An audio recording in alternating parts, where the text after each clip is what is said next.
It actually started with one of my patients that I visited at Christmas time, and I asked her, had anyone come by to sing Christmas carols? And she said no. So we just began to sing some Christmas carols, and from that I came back in January and brought my guitar, and I sang every hymn that I knew how to play and everything she asked me how to play. And from that I started doing it with other patients, and the response has just been tremendous. It is no secret what God can do.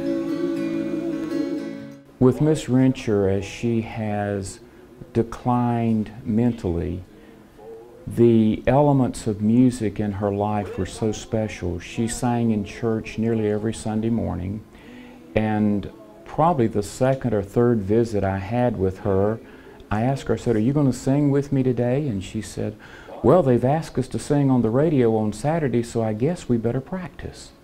She may not remember all of the songs, but she does remember the choruses, and it always puts a smile on her face. One of the important elements that we seek to do with our visits with the patient is to help them explore and to remember their spiritual journey, whatever that might be. Sometimes I've had them to ask me to learn certain songs.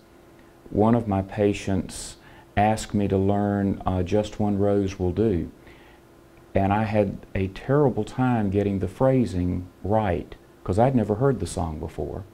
And she says, "Well, you got to keep working at it because I'm not going to die until you get the song right." As I go and visit my patients, we take about 30 minutes, and in a day room we'll sing some songs for them, and they'll join in, and we have a lot of fun doing it. And we were singing Amazing Grace one day, and this lady started singing, and everybody got quiet and looked at her, and when the program was over I said, "What was that all about?" And they said, "Well, that lady hasn't said a word in 6 months." Amazing grace, oh how sweet the sound.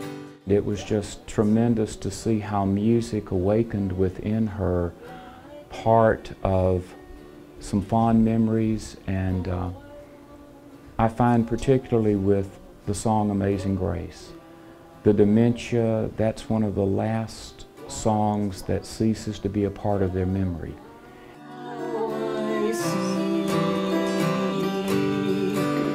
One lady,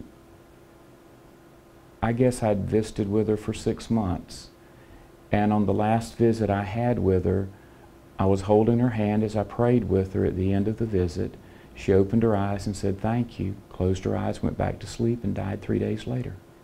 So you never know what's getting through to the patients, and music does stimulate people in unusual ways.